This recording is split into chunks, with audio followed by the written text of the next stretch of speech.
Hey, what's up guys? Super windy day on the west coast of Canada. Just about to head out for a run. Today I will be reviewing for you the Lems Boulder boot.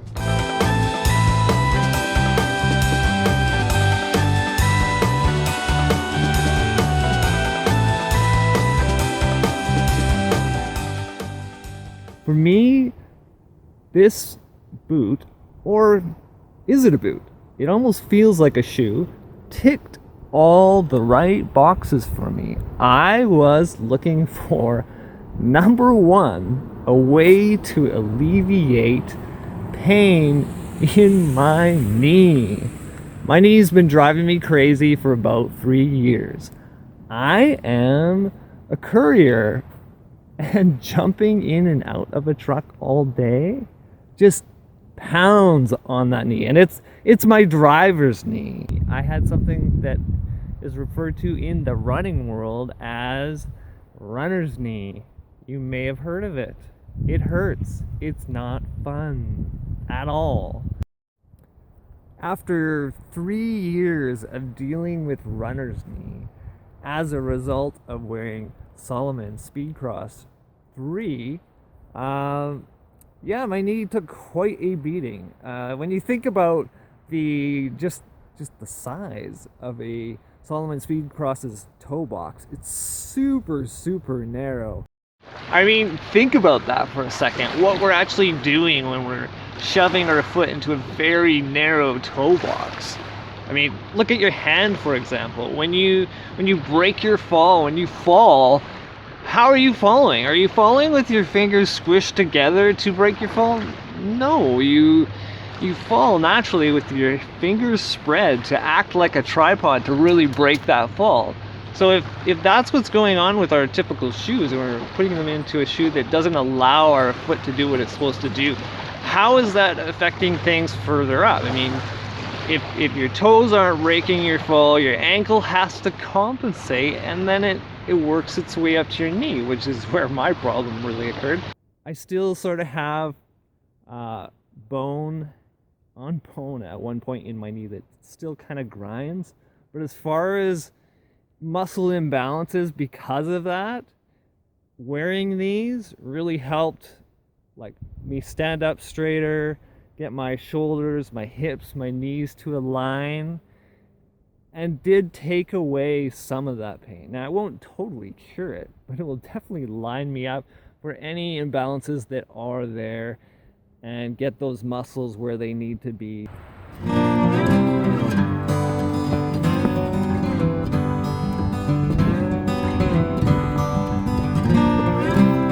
Two, how would it compare to previous shoes I had tried?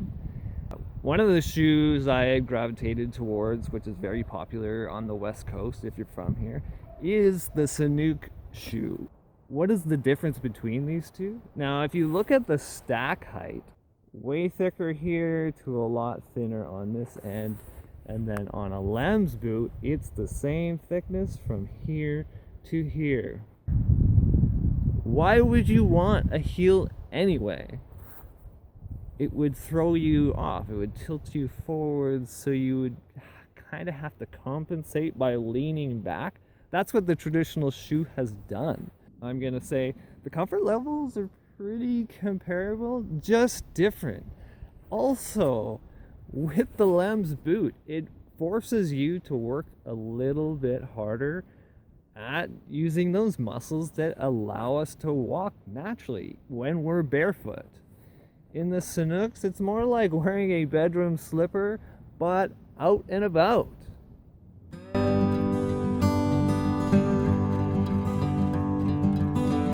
Believe it or not, the cushioning in this 9mm thick outsole is actually quite shock absorbing. I'm pretty impressed. I had also mentioned Ultra as far as a zero drop, big toe box running shoe.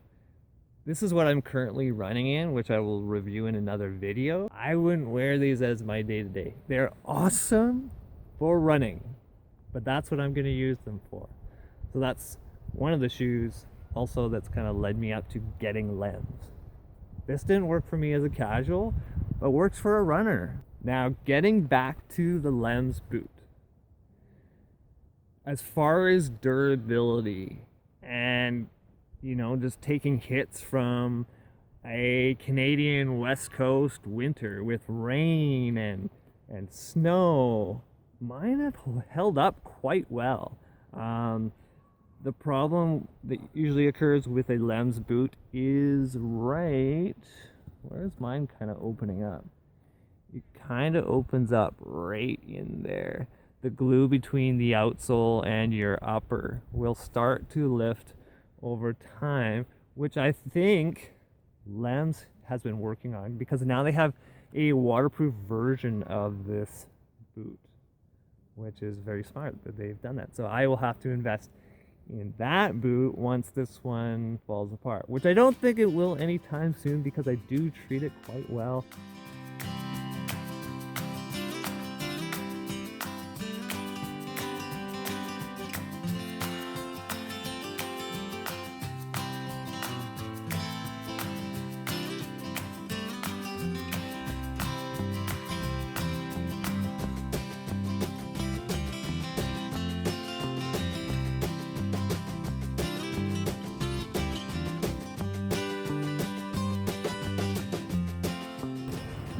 It just makes sense. Even if you're just using these for recovery, for running, like get your knees happy, get your ankles happy. But one thing to keep in mind, the outsole is not incredibly grippy, because it is kind of built like a sneaker with a boot upper. That's the idea there. Yeah, not super grippy, There's no lugs really on this. It's kind of that basic running shoe grip, and it'll get you through the bush, but don't expect it to perform amazingly well on, let's say, mud or snow or slippery logs. Like, I don't know how many times I've come close to bailing on a slippery log with these. I'm at the beach right now, and I'm very careful. Now I'm near the ocean, and there's a ton of these sandstone caves. This kind of grip is what you're looking for with these boots. Like, ultimately, I could see these boots working really well in a dry place like Utah, but here on the West Coast, you gotta kind of pick your battles of what you're gonna be hiking in and when you're gonna be hiking. Okay, I will confess, while making this video, I did run in my boots, and they performed quite well. I also did start with running in my Ultra Torn 4s, so it really broke my legs in, which made running in these boots actually quite pleasant. Hey, maybe you can run in them. Anyways, guys, thanks for watching.